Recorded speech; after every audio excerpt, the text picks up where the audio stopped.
Hello, hello! Welcome back to N25 Story Summaries. Today's event is a bit of a special one. What I have for you today is At This Festival Bathed in Twilight, lovingly referred to as Darkfes by the fandom. Darkfes is sort of a pun on Colorfest, which you may remember from the Spojay Park video if you've seen that one. Oh, and the gacha title is Darkness Festa, so that probably has something to do with the nickname too. A quick look at the cards and you'll realize why the event is called Darkfes. Yeah, those are some Dark Festival cards if you ask me. So the event is technically a colorful festival event, and it also just so happens to be the JP's second anniversary event. That means it's mixed unit, and by mixed unit, I mean every unit. Yep, though this is a Mafuyu focused, hence why I'm covering it now, characters from every unit will make an appearance. At This Festival Bathed in Twilight ran on the JP server from September 30th to October 10th, 2022. Without further ado, let's get into it. Ever since the time Mafuyu skipped her practice exam to go to Phoenix Wonderland, her mom has been on her case about curfew and such. She always calls Mafuyu if it gets too close to the time she's supposed to be home, even if she's not doing anything out of the ordinary. Like today, for instance. Mafuyu stopped by the bookstore on her way home to pick up a study guide one of her teachers recommended for her, but was having a hard time finding it. Mafu Mom calls her, and luckily, had already found the book Mafuyu was looking for while she'd been out running errands earlier that day. Mafuyu thanks her mom and starts to head home. Near the Scramble Crossing, Mafuyu spots some posters for an event called Shibuya Festa. Everyone in the area seems to be buzzing with energy as the stalls are being set up. She also runs into Shizuku here, and the two decide to walk home together while chatting about the festival. It turns out that Mormor Jump is performing at the festival, so that's why Shizuku knows so much about what's going on. The girls part ways, and the day fades to 25. Musique brings up the Shibuya Festa that night in the Sekai. She really wants to see the headliner of the stage show, and Mafuyu mentions that Mormor Jump will be one of the openers. Kanade also mentions that Leonid will be performing as well, and since all of these people that they know will be there, Enna and Musique decide that Night Court should all attend the festival as a group. Mafuyu says that she'll need some time to think, which is progress. She didn't outright refuse, so I will totally take that. Oh, and conveniently, the next day at school, Mafuyu is offered the opportunity to volunteer at the Shibuya Festa with lots of different options. One of those options is first aid. Are you thinking what I'm thinking? Hell yeah, that's an opportunity on a silver platter. Oh my god, hey Tsukasa! I've missed Tsukasa. Time for some one-to-show antics, I'm so excited. Turns out, Wonderland X Showtime, and by extension, Phoenix Wonderland, were invited to the festival as sponsors and will be performing as well. They'll be performing right after the general public groups, or the non-sponsors I guess. And that just so happens to be Vivid Bat Squad. Yep, Akito and Toya find Rui and Tsukasa talking outside the station, and they figure out that VBS performs right before Wonderland X Showtime, which makes Toya and Tsukasa very happy, and Akito very not happy. He even tries to be snarky to Tsukasa and says that VBS will be so good that the crowd will leave right after, and not even bother with Wonderland Showtime performance. Classic cocky Akito, get out of my face with that bullshit. Oh, and in the corner, our favorite pink-haired MV maker overheard everything. Mafuyu tells her mom about the volunteer work that evening, and it actually goes pretty well.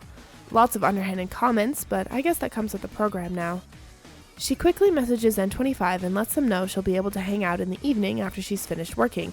Everyone is super happy about this, of course. Musique mentions what she overheard at school that day as well, and I just found it funny that Akito didn't even tell Enna he was performing at the festival at all. Why is he so secretive? Over in the school Sekai, Leonid discusses their upcoming performance.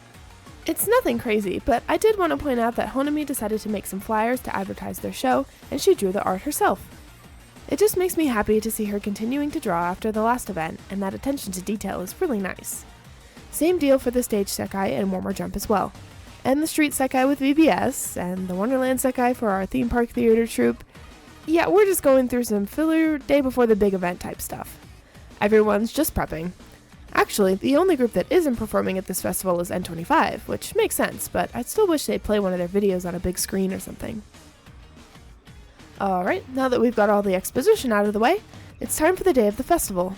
Mafuyu is being assigned a role as a volunteer.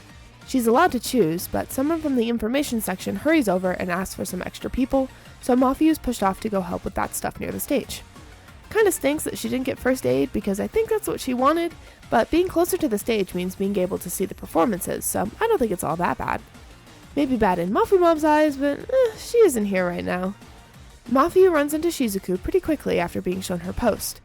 This nagging feeling in her chest won't go away, but Shizuku got lost, so she pivots to helping her classmate. Once reunited, Shizuku thanks Mafuyu for showing her the way back and hopes she'll be able to watch some of their show, as they've worked really hard to spread hope to everyone. The last few words really catch Mafuyu off guard. She walks back to her post with a confused expression. Confused at her own feelings, I think. Warmer Jump is the opening act for the entire festival, and the show goes quite well. A lot of people are drawn to the stage thanks to their energetic music. Shizuku even manages to find and wave to Mafuyu in the crowd, despite the latter being stationed near the entrance. Mafuyu's been feeling that strange sensation in her chest. She calls it murky. I'm not sure what that feels like, but if the Mafu 3 flashbacks that cycle through are anything to go by... Moving on now. Mafuyu runs into Leonide while showing some festival goers towards the information booth. She already knows Ichika and Honami, and almost Shiho by extension of her sister Shizuku, so it's just Saki that has to introduce herself.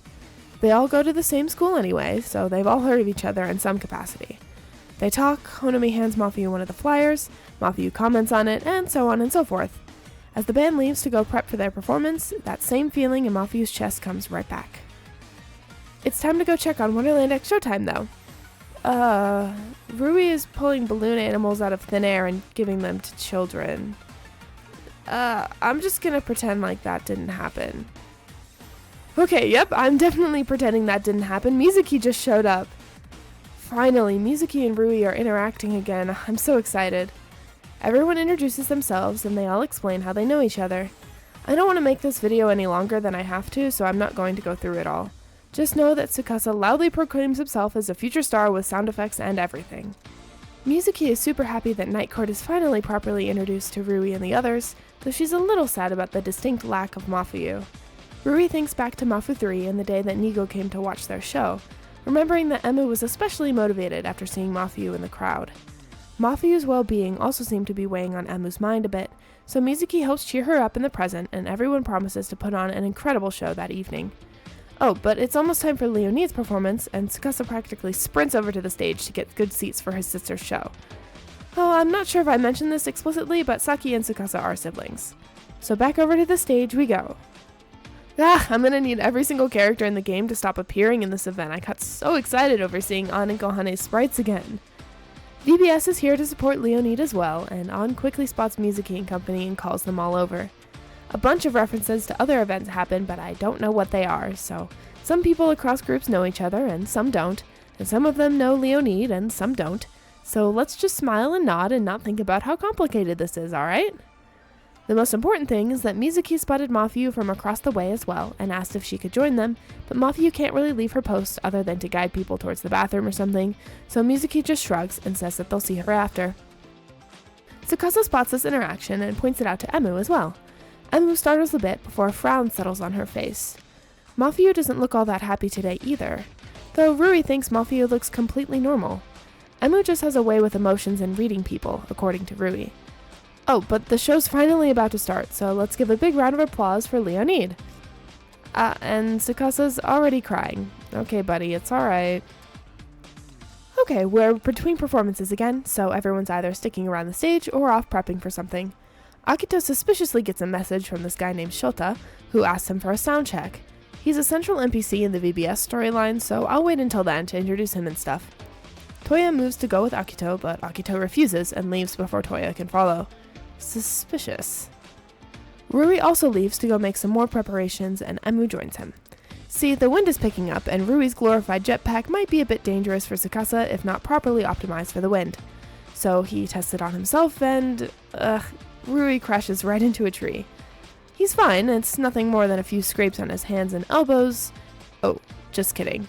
He twisted his ankle and it hurts to walk on it, which does not bode well for their show. Emu runs around looking for the first aid tent while Rui tries and fails to insist that he's fine when they run into Akito. Though VBS is about to go on stage soon, Akito still decides to help Rui find the first aid tent. The trio tracks down Mafuyu and she leads them over to the tent, only to find it empty. Thankfully, Mafuyu is a doctor in training.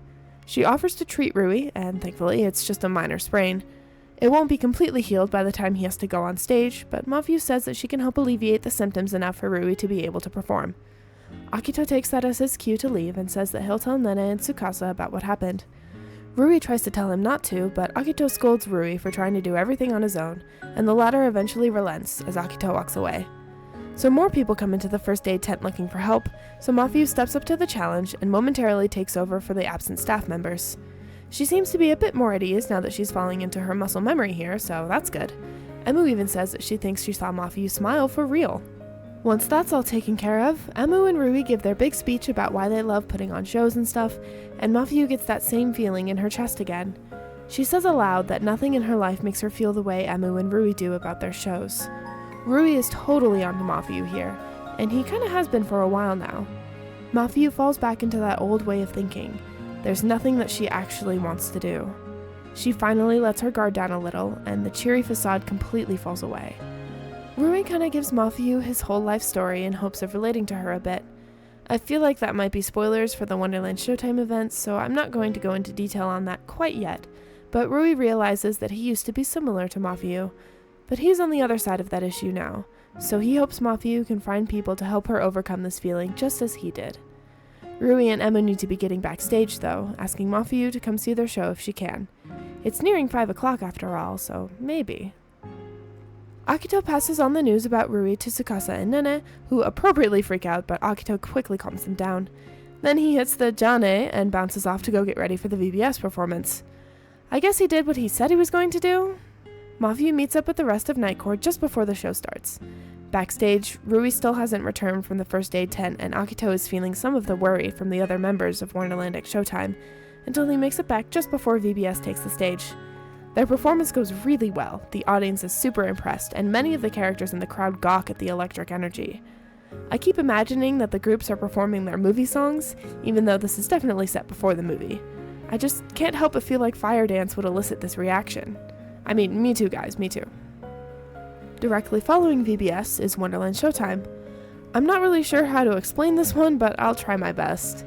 So, the premise of the show is that a bunch of demons are corrupting human souls, and Tsukasa is this super awesome demon that's corrupted 1,000 humans.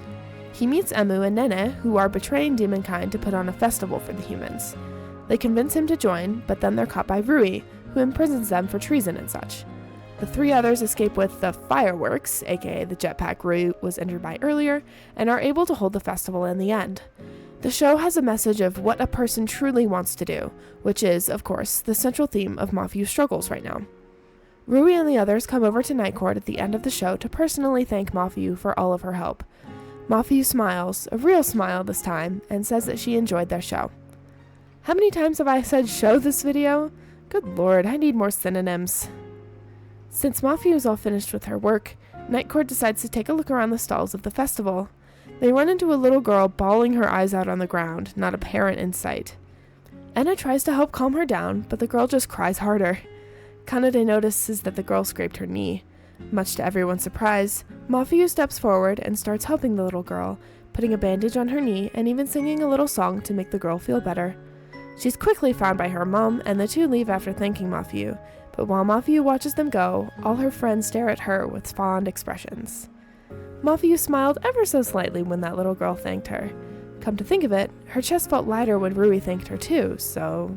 but they get distracted by the sound of a piano floating over from the festival plaza. Mafuyu hasn't touched any sort of musical instrument since the day her mom took away her synth. Kanade notices her wistful expression and asks if Mafuyu wants to play the piano, and she does. She says that she wants to try, with certainty. Night Court walks over to the piano and Mafuyu starts playing one of Kanade's songs, the one from Kana 1 and Mafu 2. Kanade sits down beside her and the two start playing together. Heads turn as the pleasant melody resonates with the dusk, Mafuyu's faint smile bringing an end to this Twilight festival. Well, the longest Night Court event so far is behind us. It's the longest on the list of events that's happened already, so that's why I say so far. Who knows how long the 5th rotations or even the 6th rotations are. But given the fact that this event literally has every single original character in it, I can understand the length. I'm really happy that I got to see everyone too. It's nice to have some fan service all around. I really wasn't expecting Mafuyu to drop her facade in front of Rui and Emu like that though. I thought that they have that happen in one of Mafuyu's actual focuses. But still, it's really fun to see everyone interacting with each other. Remember when I said that I was under the impression that nobody knew about anyone else outside of their units making music? Yeah, I definitely don't think that anymore. Just your average cast of 20 teenagers, all somehow really good at singing. Just don't mention the Mikus. We're returning to a good long batch of commissioned events with N3 and hope we'll someday go beyond the morning. I'll see you then.